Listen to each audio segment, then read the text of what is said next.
Well, what's going on? Happy Friday. It's 8 o'clock. It's already dark. It's like twilight out. Summer is winding down, which is good because fall's my favorite time of year.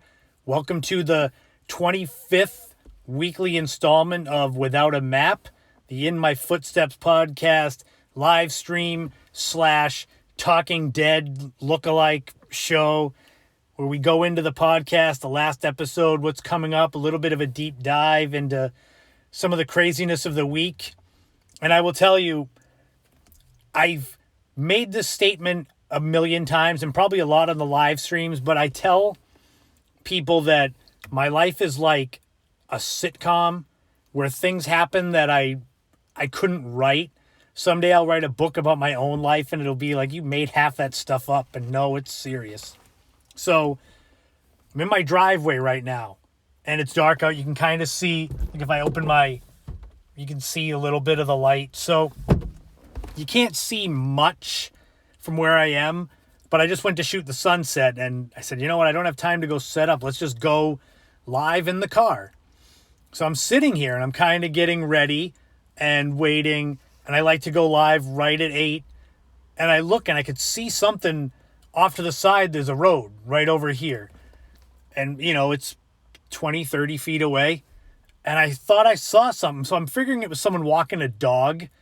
And I'm watching. And there's the dog, but there's no leash. There's no human. And it turns out that it's a gigantic coyote, like right over there. But wait, it gets better. Not only is it a coyote just right on the edge of the street, but he decides to stop and just take a crap right over there. I'm like, so I got out of the car and I'm standing there and I'm looking at him and he's staring at me as he's taking a dump in the street. And I said, yeah, I see you there. And he got done and he like kicked dirt on it and he ran into the woods. That literally happened 5 minutes ago.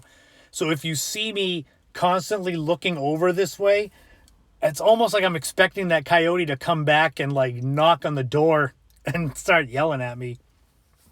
But yeah, that was 5 minutes before I went live. I got to watch a coyote take a crap like 20 feet from me. There's the excitement right there. Oh my Lord. So now that we got that out of the way, that threw everything about this live stream off, this week on the In My Footsteps podcast, we had episode 33.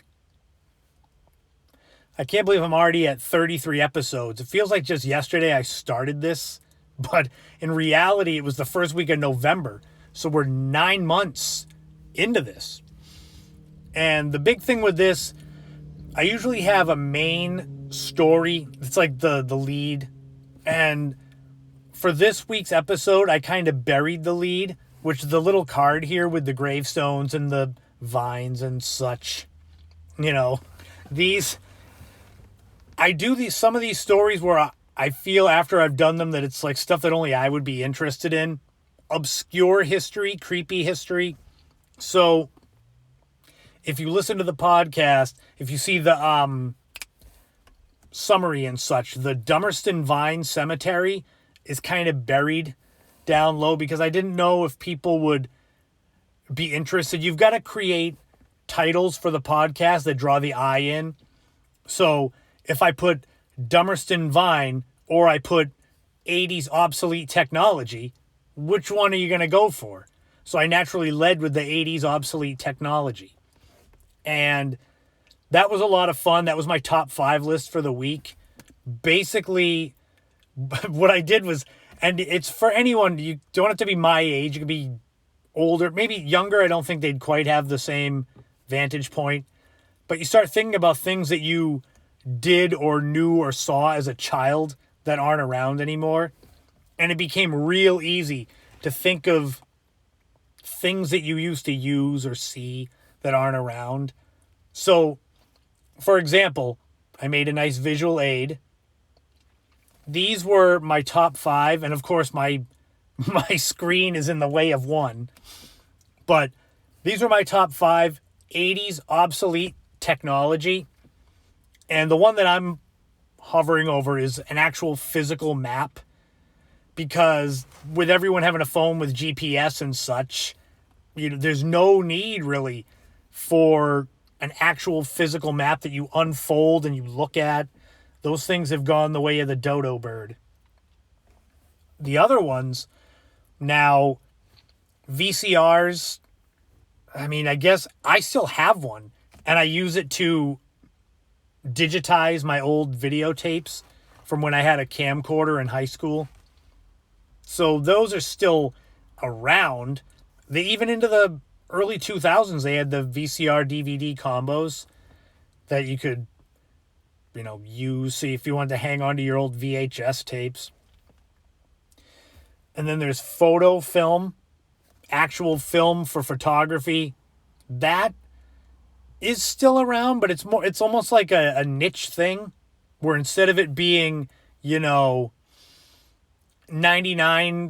of photography is photos from back in the 90s, now it's like 1%. Because I think about it, I just went out, like I said, I went out and shot the sunset. I didn't bring an actual camera.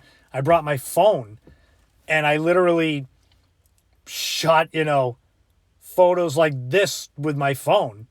It's unedited, so it doesn't look great, but yeah, I literally didn't even think twice about it, that I would go out and shoot the sunset and not bring my actual real camera, because you don't need to. So film photography is kind of out. I mean, it might make a comeback kind of ironically more as like a novelty, but not like it used to. And what about rotary telephones? I combine that with landline telephones. I know people that still have landline phones, but I mean, the rotary ones, the last one I remember having one was my Nana. She had a rotary phone where you would actually have to dial the numbers. So if you had, a 0 and a 9 in your number and you had to dial it real quick. So it took all this effort to get the phone number dialed. And then if you called and they weren't there, it was like, what the hell? What a waste of time. But I think rotary phones, again, it's like something that you might have as more of a, almost like a, not a novelty, like a piece of art almost, like a sculpture, like that. Is Emma back at college now? I think she is, because you seem very excited to see Emma. So I'm like, oh, she must be back at college now, unless she's like sitting next to you and it's like, yeah, I see you. So you guys missed the very beginning. So literally, for those of you watching later on IGTV or YouTube, I'm talking to my sister Kate and her daughter Emma, my niece. You can't see the chat later on. So basically, you won't know. So I'll repeat my top story for the people that missed it right at the... So, Kate, you will appreciate this above everyone that sees this. I always say that my life is like a sitcom, and I can't make this up. And 5 minutes before I went live, I'm in the driveway because I went to shoot the sunset. And I'm sitting here kind of waiting for 8 o'clock. And I look, and right over, there's the road over there, like 20 feet away. And a big coyote comes out of the woods, takes a dump over at the edge of the yard, and he's staring at me. I got out of the car, and I'm like, hey, I see you over there. And he's just taking a crap, and he walks off into the woods, and I'm like, where did that come from? He was big. He was like twice as big as Buddha. Buddha is my sister Ashley's dog. But yeah, coyote literally like 20 feet away, comes out of the woods, takes a dump, and then goes back into the woods. And I'm like, oh my God. If he comes back, I'll try to get a picture. I keep saying if you see me staring over there, it's because I'm almost expecting that thing to come back and just like come into the yard, and I can let him in and he'll attack me. He wasn't as friendly as this dog. I saw this dog today at one of the convenience stores. I stopped in, and this guy, his some kind of like a power company. I forget the name of it. I was too happy to look at his dog. And the dog literally was just like that.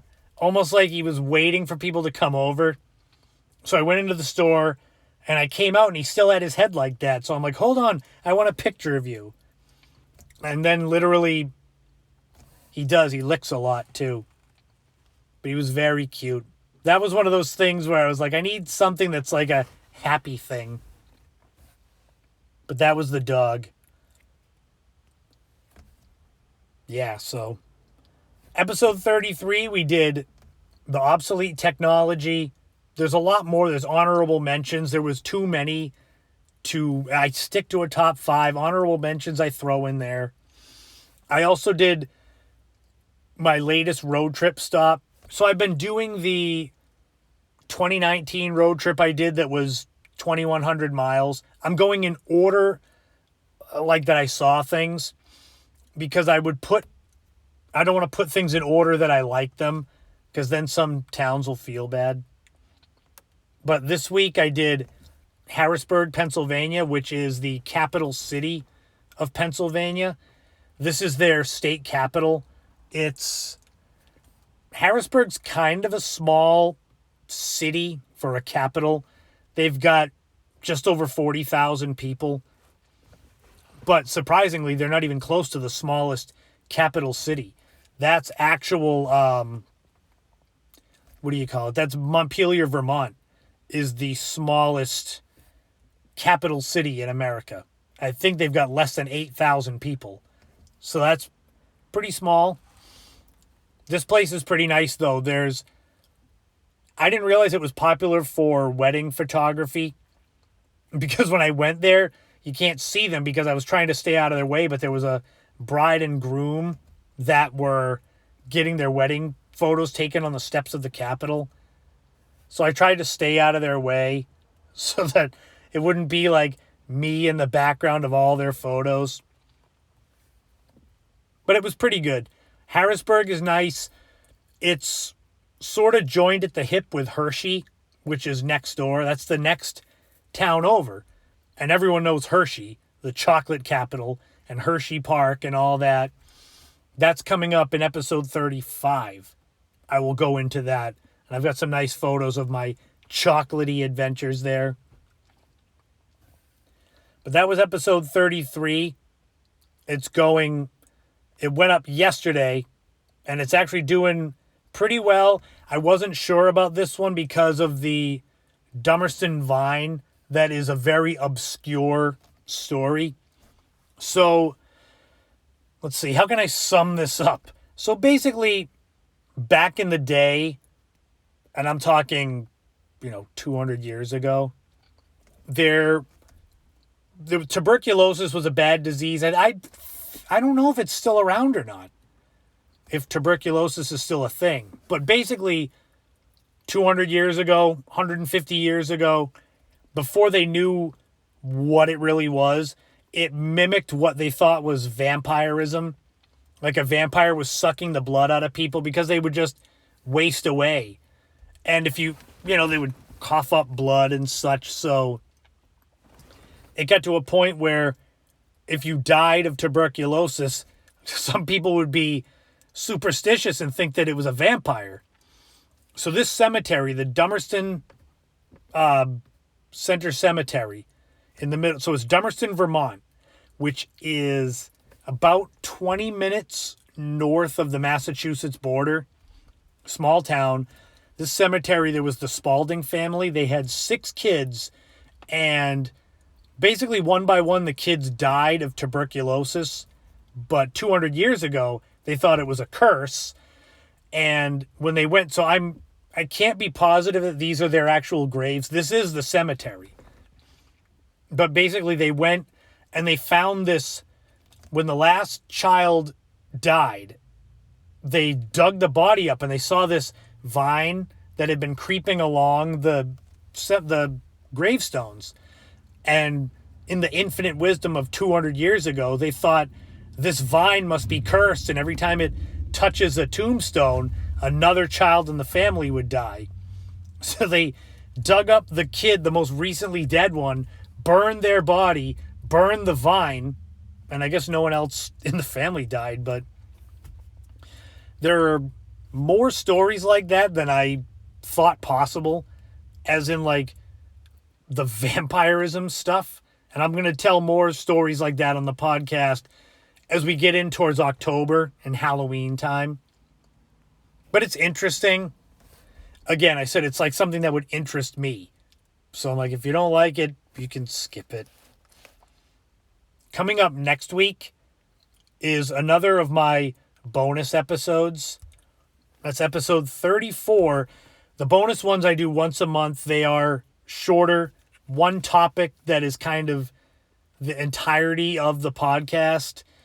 So for this one, it's what I call a landscaping love letter. And it's all about my experiences landscaping. So I've got a lot of interesting stories. I had one real season that I landscaped, and I ended up with so many horror stories that I just never wanted to go back and do it again. I did a little bit of landscaping with my stepfather, Paul, when I was 12 or 13. He had a company, his own company called Lawns and Things, and he had a blue pickup truck, and he had the wooden slats on the side where he had painted. I don't know who painted the logo, but so we would do, when I went with him, it was like raking and mowing the lawn and such. But then years later, I actually worked for a real company, and most of the people I worked with on the ground were good. The boss was kind of a dope, and Kate knows who he is. I don't name names in the episode, but you'll know. But yeah, so I talk a lot about my own experiences, but I wanted to shine a light on a lot of the hard work that goes into the actual landscaping. And I'm talking about long days in the heat with a lot of, driving, no breaks. And it's similar to like working in a restaurant where you're doing a lot of hard work and it's kind of underappreciated. And I've done both. I've done landscaping and I've done restaurant work. So I try to like share some of my experiences to kind of, oh, all right, Kate's saying that my mom painted, our mom, my mom, for the people watching later that don't know, painted the sign. All right. But yeah, so that episode is coming next week, my landscaping love letter. It's a shorter one. It's got some funny stuff in it that, it's funny now if you consider separated shoulders and severe concussions and heat exhaustion funny. Then you'll get a lot of laughs at my expense because all those things happened in a matter of a few months doing landscaping. Being laid off for winter was like the greatest thing that ever happened. I was like, I'm never coming back to this job. But that's next week. So interestingly, I had almost forgotten because things are just so hectic and around life right now for me in general. But currently, the current issue of Cape Cod Life magazine, I actually have an article in it. I've written a couple dozen articles for them, but I bookmarked it because I'm smart. So it has to do with my newest book. So it has to do with iconic hotels and motels of Cape Cod. And I tie in some of the big name hotels and motels from way back. I'm talking ones that aren't around anymore. So like Aberdeen Hall and the Chiquesset Inn, places like that. I add all that stuff in there, and it's out for the August edition. So I wanted to share that because a couple days ago, I literally was like, oh yeah, I have an article in a magazine right now. Like it's just another day. And I'm like, I never take that for granted. For any of you that read Cape Cod Life, or if you go to their website, look up Shape of the Cape, and it's a whole series. God, it's at least 18 articles. And it has to do with erosion and shoreline change on Cape Cod and how it's affected different areas. And except for the very first one, I wrote all of those. I know more about Cape Cod's geology and shoreline change and erosion than I ever thought I would. And it's pretty good knowledge to have, although it makes it sad when I go to places and see the erosion happening. The biggest examples, there's two of them. If you go to Chatham, the Monomoy Wildlife Refuge. So if you're by Chatham Lighthouse, if you're passing it and it's on your right, there's either a curve road that leads you back to Route 28, or there's a road that goes straight down, and it's Morris Island Road, and it leads you out. I guess Morris Island was an island at some point. But you follow that out to the Monomoy Wildlife Refuge. Out there, the Monomoy Island and Chatham used to be connected, and you could walk all the way out, but not anymore, which is sad for me because I wanted to walk out there.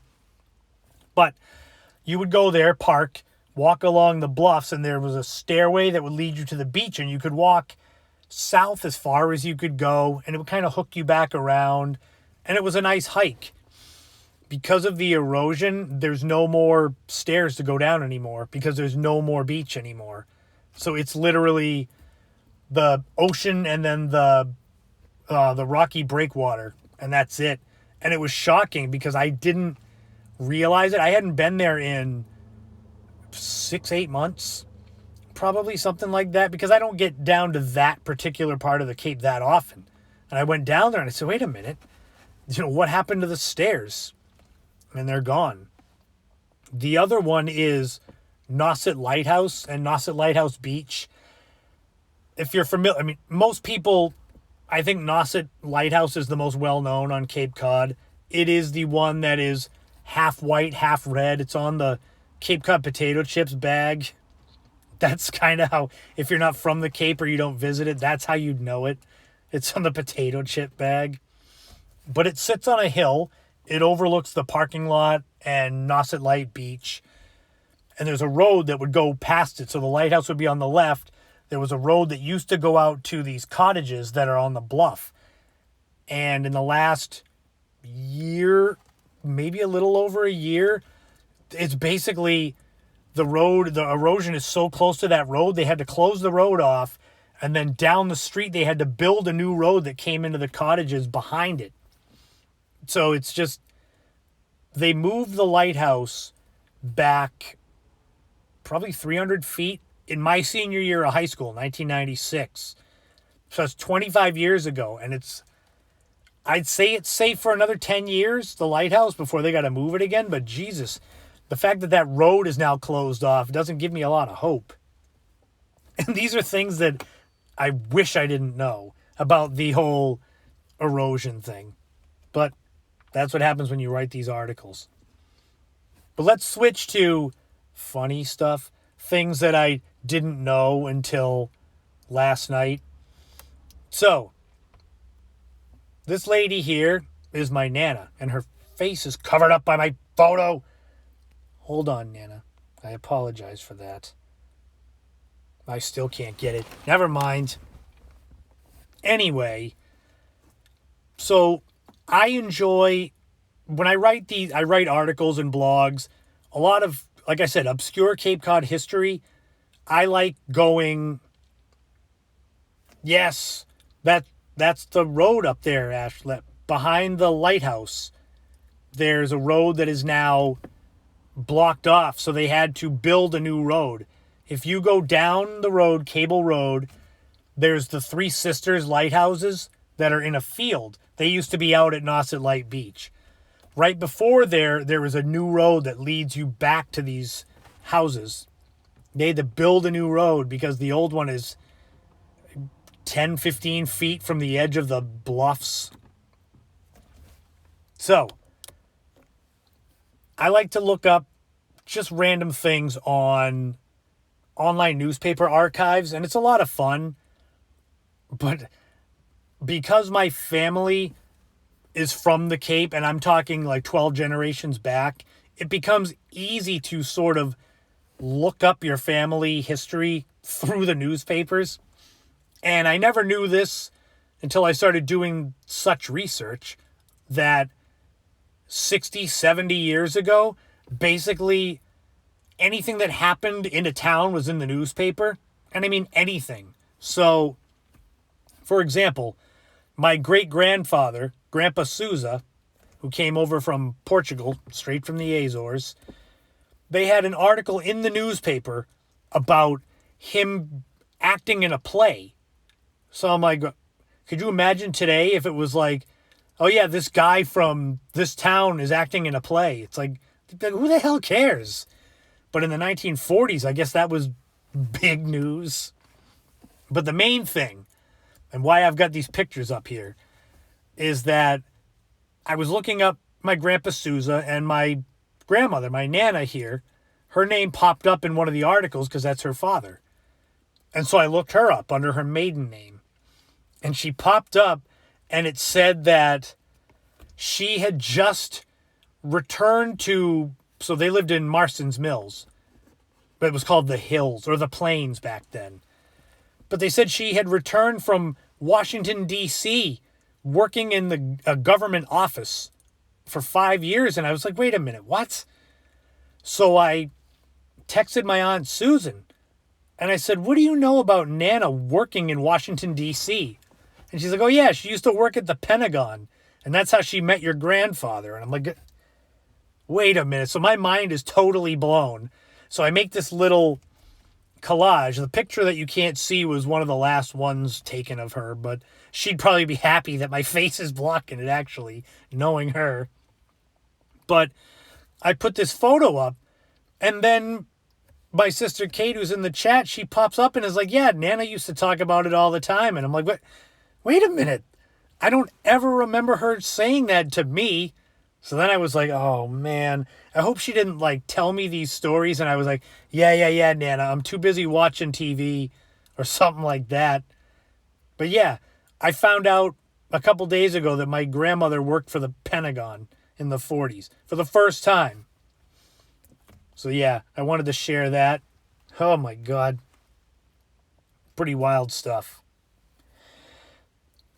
If you go on YouTube and check out my videos, subscribe to them. I try my best to put up new ones as often as I can. Like this video will go up on YouTube, but it doesn't really count. But I posted, I'm trying to find a photo of it, but it's not going to be there, is it? Oh well. I posted a video about Grand Illumination, which is an annual event on Martha's Vineyard where the gingerbread cottages that are in Oak Bluffs, they get adorned with Chinese lanterns and strings of lights. And there's a whole big celebration and they get lit up and it's really great. And so I shared a video that I took in 2018. And so it's funny. It's good that hopefully Emma's still in the chat because this story has to do with you and Kaylee. So when I went, the only time I've ever gone was 2018. I finally was able to, because you're on the Cape. You got to drive to the parking area, leave your car, get on the boat, take the boat, and then you've got to come back on the boats. And there's only so many. So the story is that I was all excited to go. And my plan was to bring my two oldest nieces with me because I was like, oh, this is awesome. Because they'll love the lights and just, it's this festival with music and there's thousands of people there. And I'm like, yeah, we can go and get videos and things like that and just have a good time. It ended up that I can't remember if either they couldn't go or it was something where, you know, they're teenage girls. They're going to have stuff to do besides hanging out with their dumbass uncle on some adventure. So anyway, they ended up not going. So I'm over there, and in my mind, it's this time of year. So you see how dark it is right now. But in my mind, I'm thinking, oh, when it gets to dusk, they're going to light everything up. So it'll be 8 o'clock. Everything will be lit up. I'll have half hour, 45 minutes to stroll and get videos and photos of all these gingerbread cottages, and it'll be just the coolest thing ever. And then I got there, and it was literally 9:15 that they lit the first one. There was a whole big celebration, and it's 9:15 for the first. It's like they light it and they raise it up a flagpole. So that doesn't seem too bad, except that I had to catch the last ferry out, And the ferry left at 9:30. The last bus to get to the ferry left at 9 p.m. So basically from the time that the lanterns all got lit to me getting to the bus was 15 minutes. And with thousands of people packed in there, it was literally like I was taking photos, and then I realized I had 5 minutes to run a half mile to the bus. And I'm like, I'm not going to make it, and I'm going to be stranded. And I'm literally like throwing elbows, getting past people. And as I'm running down the street to get to this last bus, and obviously I made it, all I kept thinking was, if I had brought Kaylee and Emma, what if I made it and they got stranded, or we all got stranded over on the Vineyard? So I was actually happy that they didn't go, because I literally was like, oh my God, I have 5 minutes to get from inside a crowd of a couple thousand people where we're just shoulder to shoulder to get like a half mile down the street to the bus. And I'm like, you gotta be kidding me. I literally was like throwing elbows. I didn't hit anyone in the face. It was more like shoving them. I'm like, the hell with it. I'd rather shove someone and make the bus than be polite and be stuck. So yeah, if you go on YouTube and find my page, it's under my name, but Grand Illumination 2018, there's no mention of how I got out of there. There's a few photos of some of the houses that look great, but then when you watch it, you can imagine me running for my life. So I have an interesting story. This is another, now I've got all my sisters are in the chat, so I can tell it once so you can all laugh. Like I said, my life is like a sitcom. Things happen that I cannot believe are real. And this goes double for 2 days ago. So, as many of you know, I'm in the hunt for a new place to live by the end of October. And it's rough. It's like a pandemic still. Housing is at a premium. So it's not a good time. It just is what it is. You know, I'm looking for a change. The place I live, they're looking to do remodeling, so we'd all have to move out anyway. And I was like, well, that's kind of like a cue to go. So when you find a place that seems to be everything you want, it's like, oh man, thank God, there we go. So I found a studio apartment. Rent was perfect. The photos, they had like new appliances. I'm going to try to be vague because it's still on Facebook in the marketplace. I don't want to like cause too much trouble. But basically, I said, wow, this is like too good to be true. And there's the catch. So I finally set up a time to go and meet with, it was a young guy whose house it was, I thought. And we set it up. I got done with my last personal training client in Marston's Mills on Wednesday at 2:00. And I said, I'm in the area. Can I come by and see the place? He said, oh, yeah. So it's in this nice neighborhood, quiet neighborhood at the end of this cul-de-sac. And there's all these houses. There's like 5 houses in the cul-de-sac, all really nice. And of course, the one that I'm looking at is the least nice. So immediately I'm like, all right, well, it's a nice area. That's fine. So I go and I knock on the door. I get a text saying, you know, can you just give me a minute? I'm in the bathroom. And I'm standing outside this house, and it's kind of wooded. And in my mind, I'm like, is he going to like sneak up behind me with a baseball bat or something? That's what he's waiting for. But he didn't. He opened the door. First thing he said was he was deaf. So I had to speak slower and enunciate my words, which is fine. But it was immediately like, ooh, that's different. I walk in, there's stairs going up, stairs going down. This place looked like it was a Polaroid photo from the early 70s. And it smelled like it too, like it was a 1970s. Just I walked into it. The listing on Facebook said private studio apartment.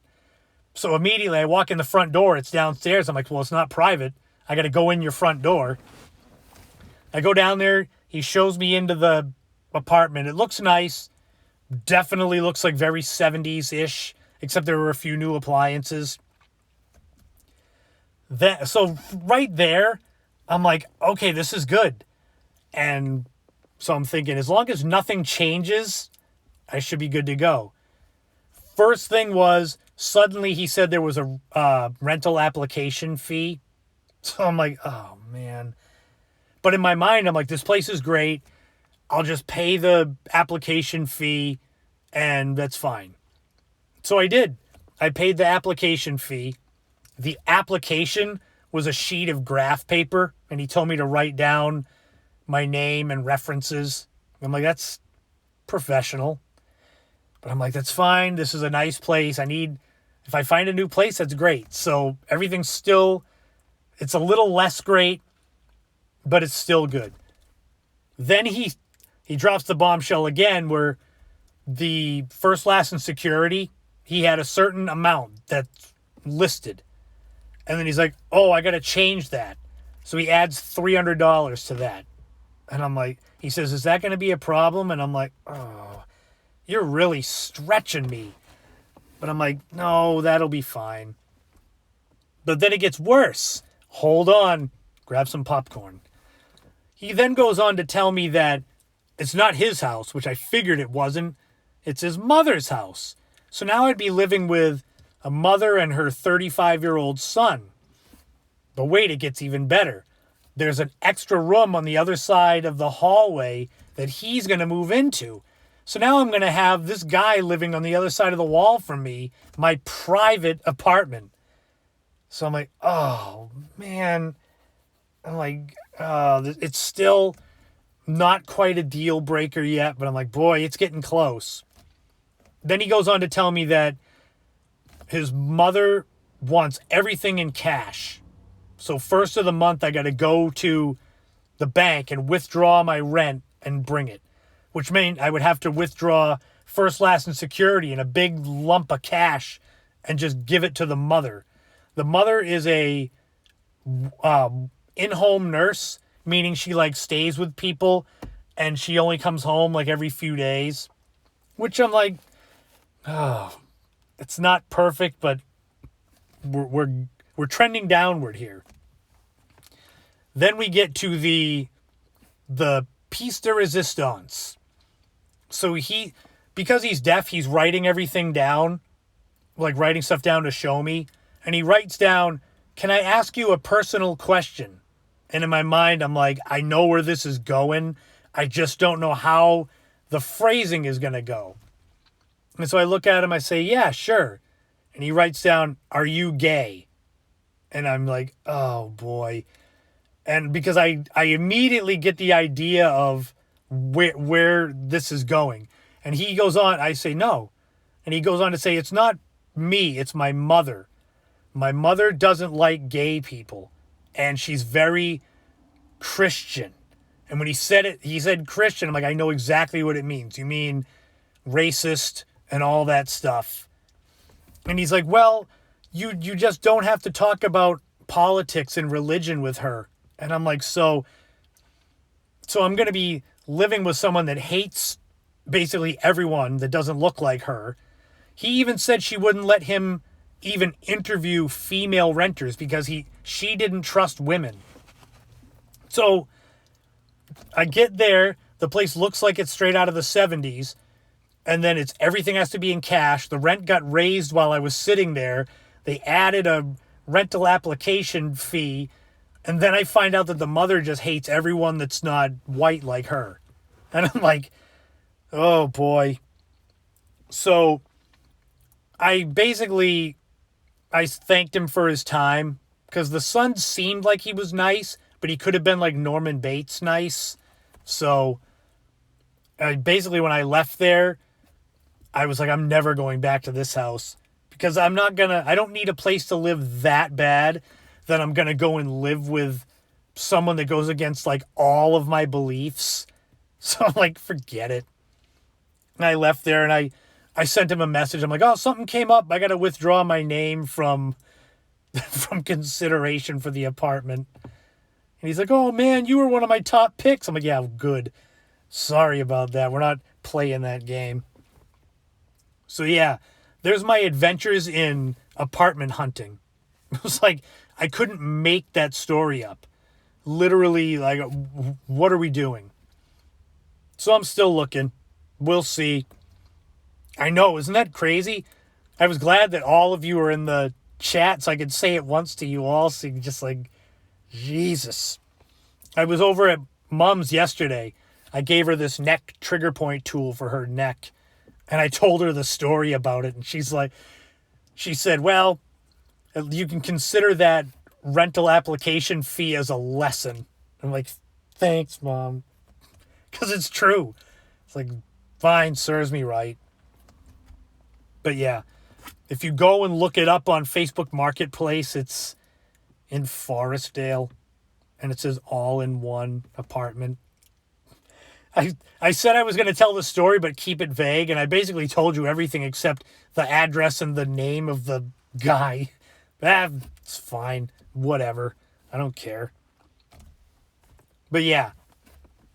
So circling back around to why we got here, the podcast. There's no coyote. I don't see it. But episode 33 is up right now. I've got a good lineup coming. Episode 34 with the landscape love letter. Episode 35, I'm going to bring back restaurant story time, which is, you can go find it. He already raised the rent on the marketplace listing. It's $200 more than it was when I applied 2 days ago. But it is what it is. Matt told me that if worse came to worse, they're keeping a building open at the hotel where he works, and I could stay there in the winter. I'm like, good. I'll stay in an empty motel like The Shining. Might as well. I'm a writer. I might as well do that. Holy God. I can't make this stuff up. That's why I do the live stream, because I have so many, in addition to sharing the podcast and stuff about it, there's just things that happen during the week that I have to share with you folks. Because it's like, you wouldn't believe it. The coyote, I mean, that literally happened 5 minutes before we went live on the air. I'm like, you got to be kidding me. Life is never boring. Speaking of, so, I don't know if you saw this on Instagram. I posted this. So literally, I was driving around with my AC on, and my phone, it's in front of my AC is right behind it. I got out of the car to shoot the sunset, and because it's really humid from the hurricane that is, well, heading this way, but it's kind of going more west, it hit the lens so much that it gave this illusion. And I was like, I'm not that good at Photoshop to make it look like that. That's straight up lens glare from the whatever you call it, the condensation. But I wanted to share that because that's what I was doing before I got to this point. I was out shooting the sunset. See? Oh no, actually, he showed me he's got over 100 applicants for that apartment. So basically, I think that he realizes, or his mother, who seems to be the real force behind it, basically that they realize they've got people over a barrel and they can raise it and people are going to still apply. And it's like, what are you going to do? It just is what it is. It's the time right now. This is the stuff you won't get on the podcast. My podcast is more structured. It's like a nice quilt stitched together. This is like anarchy where it goes off the rails. I didn't expect to spend 10 minutes talking about that rental application story. Because I'm like, now I'm looking, because normally I do about 40 to 45 minutes on the live stream. And I'm like, oh my God, I wanted to talk a little more about the podcast, but the story was too good not to share. So I had to. So you got that to, anytime it's almost like you just ask me about what's going on in my life to make you feel better. I don't ever have like horrible tragedies and stuff. It's more like the random craziness that'll just make you laugh. Some dude just rode by on a moped with no light on. That just happened too. He's going to get hit by a car or attacked by the coyote. Good. Serves you right. So definitely go check out the podcast. It's not quite as crazy and random as the Without a Map live streams, but they're still good. And you can check out whereyourwishes.com. That's the logo. You can also do that. They are advertised on my podcast every week. So if you listen to the podcast, you'll hear my ads for my sister Kate. She's in the chat. Her clothing, apparel, accessories, and more company. If you see some nice photos on social media featuring the products, a lot of them were taken by me, so yay. So check them out. They've got a lot of good stuff. Whereyourwishes.com. I always promote you. Yay. No coyote. So everyone have a great rest of the night and weekend. The hurricane that's coming, every time I look, it's drifting more westward. So even right now, it's like it's just going to be a little bit of rain and wind. Nothing that... it's going to be the same like it was a couple days ago. Nothing really that bad. This morning I woke up, the eye was coming right over the Cape. Filled my car with gas, got water and freaking batteries and stuff. And now I just checked it and it's like going through New York. And I'm like, oh, I guess it's better to be prepared. So yeah, stay safe. If you're living more towards Rhode Island, Connecticut, you guys are going to get it a little more than Cape Cod. But otherwise, check out the podcast anywhere you get them. Apple, Spotify, Pandora, all that good stuff. And I'll be back with a new live stream next week. New podcast on Thursday. Landscape Love Letter. But until then, have a great rest of the night. And I will talk to you all sooner than later. Peace out.